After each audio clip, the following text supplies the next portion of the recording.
வணக்கம், welcome to channel சனாதனம். நான் உங்கள் வருண் ஸ்ரீவர்சன். இந்த வார கடைசியில் நான் உங்களை சந்திப்பதில் மகிழ்ச்சி அடைகின்றேன். இன்னைக்கு வைகாசி விசாகம். அதாவது மாதங்களிலே 4 மாதங்கள் ரொம்ப ரொம்ப சிறந்த மாதம். அதாவது சொல்லுவாங்க பெரியவங்க சாஸ்திரங்களிலும் சொல்லப்படுறது ஆ கா மா வை. இந்த 4 மாசங்கள் ரொம்ப ரொம்ப சிறந்த மாதம். ஆஷாட மாசம், ஜூன் மாசம் வரது பேர் ஆஷாட மாசம். கார்த்திகை மாசம், மார்கழி மாசம், கார்த்திகை, மார்கழி, வைகாசி. இந்த 4 மாதங்களிலுமே ரொம்ப ரொம்ப சிறந்த மாதங்கள். அதாவது எப்படி என்றால் வைகாசி மாதம்னு நம்ம சொல்ல போனா எப்படின்னா ஒரு மாசத்துக்கும் ஒரு சிறப்பு இருக்கு. ஆஷாட மாசத்துல தானங்கள் செய்வது மிக சிறப்புன்னு. கார்த்திகை மாசம் தீப திருவிழா கொண்டாடப்படுகின்றது. மார்கழி மாசம் தோறும் பெருமாளுக்கு திருப்பாவை போன்றவை எல்லாம் சொல்லப்படுகின்றன. பகவத்கீதா ஜெயந்தி போன்றவை கொண்டாடப்படுகின்றது. அதே போன்றதான் வைகாசி மாசம். வைகாசி மாசம் பார்த்தாலே மல்லிகைப்பூல பூத்து குலுங்குற மாதம். மல்லிகைப்பூ பூக்க ஆரம்பிக்கும். மற்றும் எப்படி சொல்கிறது, மாம்பழங்கள் போன்றவை அனைத்தும் பூத்து குலுங்கக்கூடிய மாதம். பழங்கள் அனைத்தும் பூத்து குலுங்கும் மாதம்னு சொல்லலாம். மாம்பழம் போன்ற பழச்சாறு வகைகள், பலாப்பழம் போன்ற அனைத்து விதமான நுங்கு, தென்னை போன்ற பலவிதமான பயரச வகைகள் அனைத்தும் பூத்து குலுங்கும் காலம் இந்த காலம்னு சொல்லலாம். வசந்த காலம் முடிந்து பூத்து குலுங்குகிறது. செண்பகப்பூ, மகிழம்பூ போன்ற பல பூக்கள் இந்த மாதம் தான் துளிரிட்டு மணக்கும் மாதம்னு சொல்லலாம், வைகாசி மாதத்தை. இந்த வைகாசி மாதத்துக்கு பல சிறப்புகள் உண்டு. வைகாசி மாதம் விசாக நட்சத்திரம் கூடின சுபதினம், வைகாசி மாதம் அனுஷ நட்சத்திரம் போன்ற நாட்கள்லாம் மிக மிக சிறப்பான மாசம். வைகாச மாசம் பூர்ணிமா நாள், பௌர்ணமி கூடின சுபதினங்கள்லயே அப்படின்னு கேட்டீங்கன்னா இந்த வைகாசி விசாகங்கிற நன்னாள்லதான் முருகன் அவதரித்தார். பார்வதியின் மைந்தனான முருகன் ஆறுமுகன் அவதரித்த மாசம் இதுதான். அது மட்டும் இல்லாம வைகாசி மாதம் அனுஷ நட்சத்திரம் கூடின சுபதினத்துலதான் காஞ்சி மகா பெரியவர்களும் காஞ்சி மாமுனிவர் அவதரித்தார். இதே மாதிரி வைகாச சதுர்த்த பூர்ணிமானிக்குதான் புத்தர் அவதாரம் பண்ணார். அதே புத்தர் முக்தி பெற்ற புத்தர் இதே நாள்ல இந்த வைகாச மாத சதுர்த்த பூர்ணிமாலதான் என்ன பண்ணாருன்னா விசாக நட்சத்திரம் சுபதினத்துலதான் புத்தர் இந்த மாதிரி என்னுடைய ஞானத்தை அடைந்தார். பரிபூர்ண ஞான நிலையை அடைந்தார். புத்தர் பரிபூர்ணம் அடைந்ததும் இந்த வைகாசி மாதத்திலேதான் ஒரே நாள் ஒரே நட்சத்திரத்திலேதான் அவர்கள் எல்லாம் நடந்ததாக சொல்கிறார்கள் பௌத்தர்களுடைய இதுல மரபுப்படி. இப்ப விஷயத்துக்கு வருவோம். வைகாசி மாசத்துலதான் ஆறுமுகன் தோன்றினான் என்று சொல்லப்படுகிறது. அப்படி பார்த்தா இதற்கு அதாவது வைகாசி மாசத்தில் ஆறுமுகன் தோன்றினார். கார்த்திகை மாதத்தில் தான் அவர் செய்த சூரசம்காரம் நிகழ்ந்தது. கார்த்திகை மாதம் சூரசம்காரம் செய்தார். நேரடியாக பார்த்தோம்னா கார்த்திகை மாதம் முருகன் சூரசம்காரத்தை முடித்து விட்டார் திருச்செந்தூரில். பிறகு தை மாசம் பூஜ நட்சத்திரம் கூடின சுப தினத்தில் என்ன செய்தார் என்றால் ஐப்பசி மாசம் கந்த சக்தி திருவிழாவில் தான் சூரசம்காரம் நிகழ்ந்தது. மறுநாள் திருக்கல்யாணம் நிகழ்ந்தது முருகனுக்கு. ஐப்பசி மாசம் தான் தன் தாயிடமிருந்து சக்தி வாய்ந்த வேலை பெற்றார் முருகர். இந்த தை மாதம் பூஜ நட்சத்திரம் மற்றும் வள்ளியை மணந்தார் இந்த நாட்டில். இந்த தைப்பூசத்தில் தான் வைகாசி விசாகத்தை பற்றி பார்ப்போம் வாருங்கள். வைகாசி விசாகத்துடைய விசேஷமே முருகனுக்கு தான். ஆறுமுகன் தோன்றினாலும் கூட இப்ப நம்ம ஒரு சிறப்பு கோயில் முருகன் கோயிலை பற்றி பார்க்க போகிறோம் வாருங்கள். பொதுவாக முருகனை பார்த்தீங்கன்னா எல்லாருக்குமே முருகன் ஆறுமுகத்துடன் இருப்பார். ஆறுமுகர் என்று பெயர் முருகருக்கு. ஒரு முகத்துடன் இருக்கக்கூடிய முருகரை நாம் பார்த்து இருக்கிறோம். ஒரு முகமா இருந்தாலும் கூட அவர் எப்படி என்றால் கையில் தண்டம் ஏந்தி இருப்பவரை நாம் தண்டாயுத பாணி என்று கூப்பிடுகிறோம். தண்டம் ஏந்தி இருப்பவர் தண்டாயுத பாணி. ஆண்டியாக இருக்கக்கூடிய கோலம். மந்திரோபதேசம் செய்த திருக்கோலம். அப்பனுக்கு உபதேசம் செய்த சுப்பன் சாமிநாதன் என்று அழைக்கப்படுகிறார். பள்ளி தெய்வானையுடன் கூடிய முருகனாக மணக்கோல மாப்பிள சுவாமியாக இருக்கிறார் முருகர். பல ரூபங்களில் அதாவது அறுபடை வீடுகளில் பார்த்தோம் என்றால் ஆறுமுகராக இருக்கிறார். இப்படி என்று பல ரூபங்கள் உள்ளன. முருகன் மயிலுடன் கூடிய மயில் வாகனாகவும் இருக்கின்றார். ஆனால் முருகன் எங்குமே இல்லாத வகையில் சங்கு சக்கரத்துடன் ஏந்திய முருகன் 2 கோயில்களில் மட்டும்தான் இருக்கின்றார். ஒன்று ஒரு சிவன், அது ஒன்று கும்பகோணத்தில் மாவட்டம் தஞ்சாவூர் பக்கத்தில் ஊர் அனகாபுத்தூர். அழகாபுத்தூர் என்று பெயர். இந்த ஊரில் படிக்காட்டுநாதரின் கோயில் உள்ள முருகன் சங்கு சக்கரத்துடன் எழுந்தருளியுள்ளார். இவரை அருணகிரிநாதர் தமது திருப்புகையில் பாடியுள்ளார். திருப்புகை பாடப்பெற்ற திருக்கோயில், தேவார பாடல் பெற்ற திருக்கோயில் இது. இரண்டாவதாக முருகன் சங்கு சக்கரத்துடன் கௌரி சங்கர ருத்ராட்சத்துடன் 4 முகங்களுடன் எழுந்தருளியுள்ளவர் அற்புதமான கோயில் தான் சின்னாளப்பட்டி சதுர்முக முருகன் கோயில் என்று பெயர். சிவசுப்பிரமணிய சுவாமி என்று பெயர் இவருக்கு. இந்த கோயிலை பற்றி பார்ப்போம் பாருங்கள்.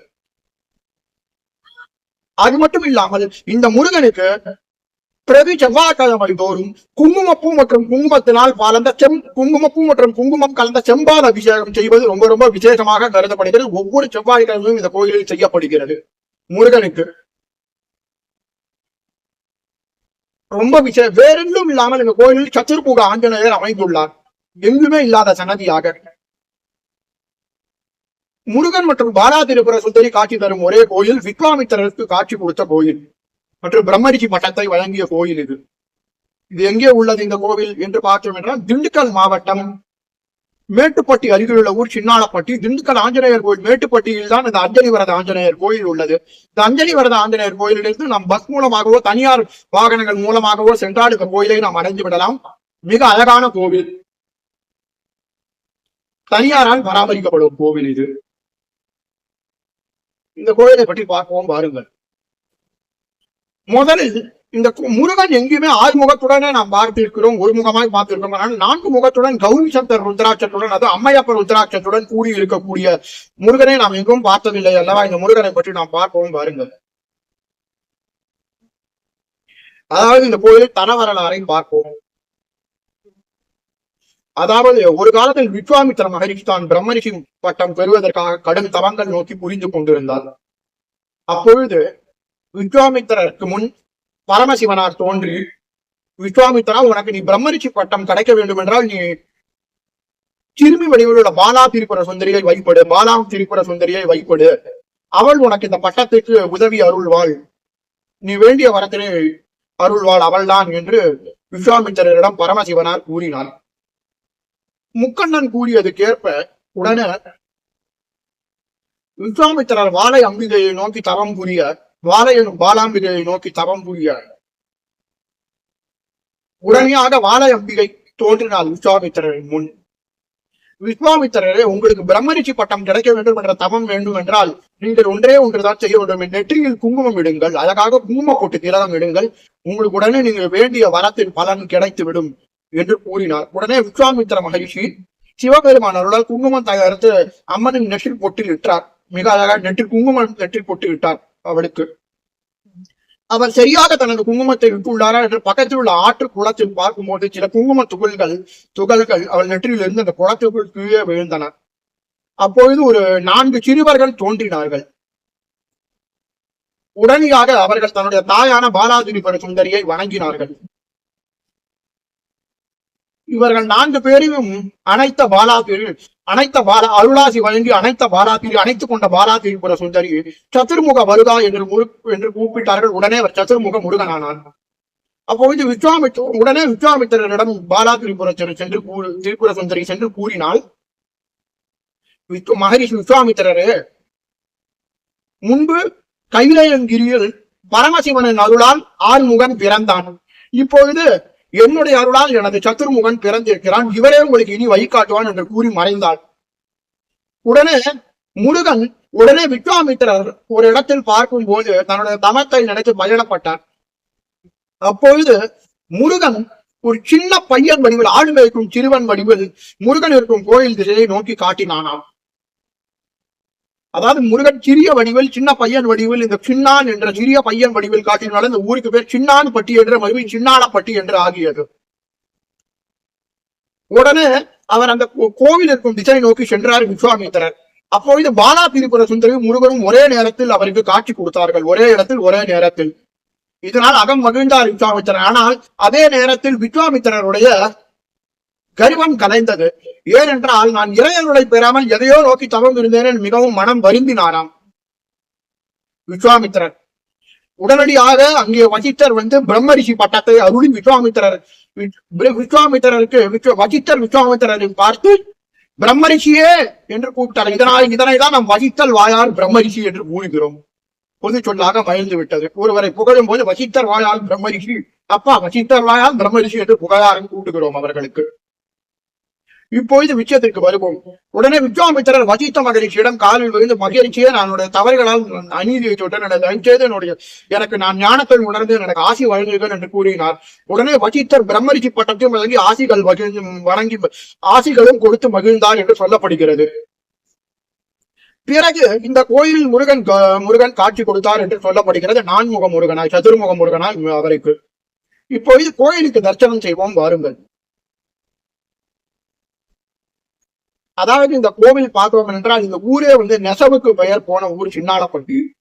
நெசவு தொழிலுக்கு பெயர் போன ஊர் சின்னாளப்பட்டி என்று சொல்லலாம். திரும்புவனம் போன்று இந்த ஊரும் நெசவு தொழில் மிக விசேஷமாக மிகவும் ஒரு பிரபலமான தொழிலாக செய்யப்படுகிறது. நெசவுக்கு பெயர் போன ஊர் சின்னாளப்பட்டி. இந்த கோயிலுக்குள்ளே நுழைகின்றோம். உள்ளே நுழையும் போது நாம் பார்க்கின்றோம், நேரடியாக அர்த்த மண்டபம் போன்றவற்றையெல்லாம் கடந்த பிறகு நேரடியாக உள்ளே செல்கின்றோம். மயில் வாகனத்தை எல்லாம் கடந்து நாம் உள்ளே செல்கின்றோம். அப்போது அர்த்த மண்டபத்துக்கு வெளியில் கணபதி உள்ளார். அதற்கு பக்கத்திலே தண்டாயுத பாணி உள்ளார். இங்க நேரடியாக 2 துவாரபாலகர்கள் உள்ளார்கள். துவாரபாலகர்கள் இருக்கும் இடத்தை நாம் அவர்களிடம் இருவரையும், தண்டாயுத பாணி முருகன் இருவரையும் வணங்கிவிட்டு நாம் உள்ளே பார்க்கின்றோம். முருகன் மிக அழகாக கையில் சங்கு சக்கரத்துடன் 8 கரங்களுடன் அமர்ந்துள்ளார். மற்ற 2 கைகள் சங்கு சக்கரம், ஒரு கையில் அபய முத்திரை என்று வழங்கியுள்ளது. இன்னொரு கை மயில் மேல் அமர்ந்துள்ளார் முருகன் வள்ளி தேவசேனாவுடன். 4 முகங்களுடன் அமர்ந்துள்ளார். அவருடைய கழுத்தில் கௌரி சங்கர ருத்ராட்சம் செதுக்கப்பட்டுள்ளது. வேறெங்கும் இல்லாத அம்மையப்ப ருத்ராட்சத்தை சாட்டிக் கொண்டுள்ளார் இந்த முருகன். அது மட்டும் இல்லாமல் இந்த கோவிலில் இந்த முருகருக்கு பிரதி செவ்வாய்க்கிழமை அன்று குங்குமப்பால் அபிஷேகம் செய்யப்படுகிறது. அதாவது குங்குமப்பூ, பால், குங்குமம் போன்ற கலந்த செம்பால் அபிஷேகம் செய்யப்படுகிறது. இந்த அபிஷேகம் செய்வதனால் பக்தர்களுக்கு வேண்டிய வரங்கள் எல்லாம் கிடைக்குமாறும், குழந்தை பேரின்மையின்றியவர்களுக்கு குழந்தை பேர் கிடைக்குமாறும் மற்றும் சத்ரு தொல்லை நீங்குவதாகவும், திருமண தடை நீங்குவதாகவும், செவ்வாய் தோஷம் நீங்குவதாகவும் சொல்லப்படுகிறது. மற்றும் முருகனுக்கு செவ்வரளி பூக்களால் அர்ச்சனை செய்வது மற்றும் செவ்வரளி செந்தாமரை பூக்களால் அர்ச்சனை செய்தால் விசேஷ பலன் கிட்டும் என்று சொல்லப்படுகிறது. மிகவும் சக்தி வாய்ந்த முருகனாக கருதப்படுகிறார் இவர். நாம் பிராகாரத்தில் வலம் வரும்போது பார்க்கின்றோம், பிராகாரத்தை சுற்றி தட்சிணாமூர்த்தி, அப்புறம் விஷ்ணு துர்க்கை, முருகர்களிலே இங்கு 3 வகை முருகர்கள் உள்ளார்கள். குக்குட சுப்பிரமணியர், கிரௌஞ்ச சுப்பிரமணியர் எனும் பால சுப்பிரமணியர் உள்ளார்கள். தண்டாயுத பாணி போன்ற முருகர்கள் உள்ளார்கள். 2 விதமான முருகர்கள் இந்த கோயிலில் உள்ளார்கள். குக்குட சுப்பிரமணியர் மற்றும் கிரௌஞ்ச சுப்பிரமணியர், கிரௌஞ்சகிரி சுப்பிரமணியர், கிரௌஞ்சன் முருகர் என்ற பெயர். கிரௌஞ்சன் எனும் மலை வடிவில் இருந்த அரக்கனை அழித்தவர் இந்த பால சுப்பிரமணிய மூர்த்தி. அவருடைய சன்னதி ஒன்று பிராகாரத்திலே அமைந்துள்ளது. பிராகார கோஷ்டத்தில் மிக அழகான கருங்கல் திருப்பணியான கோயில் இது. அது மட்டும் இல்லாமல் நாம் நேரே வருகின்றோம். வெளியே வரும்போது இடது புறமாக பார்த்தால் இந்த இடத்தில் ஒரு இடத்தில் நேரடியாக வானலிங்கம் பொருந்திய சிவன் சன்னதி உள்ளது. விஸ்வேஸ்வரர் எனும் சிவன் சன்னதி, சங்கரேஸ்வரர் எனும் சன்னதி உள்ளது. சிவன் வானலிங்க வடிவில் உள்ளார். அருகிலே மீனாட்சி அம்மன் உள்ளார். அருகிலே அது மட்டும் இல்லாமல் இந்த பக்கம் நான் வலம் வந்து கொண்டிருக்கும் போது இந்த பக்கத்தில் பாலா திரிபுர சுந்தரி உள்ளார். அவருக்கு அருகிலே விஸ்வாமித்திரர் உள்ளார். அவருக்கு பக்கத்திலே பைரவர் உள்ளார், கால பைரவர். இவருக்கு வளர்ப்பிறை அச்சம் என்று சிறப்பு வழிபாடுகள் வைப்பது நடக்கின்றன. இவருக்கு செவ்வரளி மாலை பூ சாத்தி வைப்படுவது ரொம்ப விசேஷமாக கருதப்படுகிறது. மற்றும் நவகிரகங்கள் உள்ளன இந்த கோயிலில். மற்றும் நாம் பிராகார வலம் அது மட்டும் இல்லாமல் இந்த கோயிலில் மகா மண்டபம் நோக்கி வருகின்றோம். இந்த மகா மண்டபத்தில் இன்னொரு 4 முக முருகன் சன்னதி உள்ளது. இந்த 4 முக முருகனும் இதே போன்று மார்பில் கௌரி சங்கர் ருத்ராட்சத்துடன் காட்சி தருகின்றார். தனி சன்னதியில் வள்ளி தேவானை இல்லாமல் தனியாக 4 முக முருகனாக காட்சி தருகின்றார். இதற்கு பிறகு நாம் பிராகார வலம் வரும்போது தனியாக பார்த்தோம் என்றால் இந்த கோவிலில் 4 முக ஆஞ்சநேயர் உள்ளார். சதுர்முக ஆஞ்சநேயர். அதாவது இந்த ஆஞ்சநேயர் எவ்வாறு என்றால், காஞ்சி மகா பெரியவர் மற்றும் அகத்திய சித்தர் திரு வெங்கட்ராமன் குருஜி அவர்களின் வாக்கின்படி இந்த கலியுகத்தில் அடுத்தது 4 முகம் அப்புறம் சத்துர்முக ஆஞ்சநேயர் அவர் பிரம்ம பகதி பதவி வகிப்பார் என்று நூல்கள் சொல்லப்படுகின்றன. அதற்கு போன்றே அவர் கைகளில் 4 கைகளில் சப்பலா கட்டை எழுதி கொண்டு ராமநாமம் சப்பலா கட்டை எழுதி கொண்டு மாருதி ராமாயணத்தை தன் கையில் வைத்துக் கொண்டு இந்த சன்னதியில் அமைந்துள்ளார். இவருக்கு விசேஷ வழிபாடுகள் நடக்கின்றன ஹனும ஜெயந்தி என்று வேறெங்கும் இல்லாத சன்னதி. அது மட்டும் இல்லாமல் இந்த கோயிலில் பார்த்தோம் என்றால் வேற என்ன சன்னதி இருக்கிறது என்றால் இந்த கோயிலில் வைஷ்ணவி தேவிக்கு தனி சன்னதி உள்ளது, புதிதாக கட்டியுள்ளார்கள். வேறெங்கும் இல்லாத இந்த சதுர்முக ஆஞ்சநேயர் சன்னதி உள்ளது. இந்த முருகருக்கு பிறகு செவ்வாய்க்கிழமை தோறும் குங்குமப்பூ பாலினால் குங்குமப்பூ கலந்த பாலினால் அபிஷேகம் நடக்கின்றது. இதற்கு முன்பே சொன்னது போல இவர்களுக்கு சத்துரு சம்கார தொல்லை நீங்கவும் திருமண தடை நீங்கவும் குழந்தை பேரருளவும் பயப்படப்படுகின்றது. அது மட்டும் இல்லாமல் பிறகு செவ்வாய்க்கிழமை இந்த கோயிலில் விசேஷம். இது மட்டும் இல்லாமல் இந்த கோயிலின் தலைவருச்சமாக வேங்கை மரம் இருக்கின்றது. அந்த வேங்கை மரத்துக்கு அடியில் ஒரு பிள்ளையார் வைத்துள்ளார்கள் மற்றும் வேல் ஊன்றப்பட்டுள்ளது. இந்த கோயில் தலைவருச்சம் வேங்கை மரமாகும்.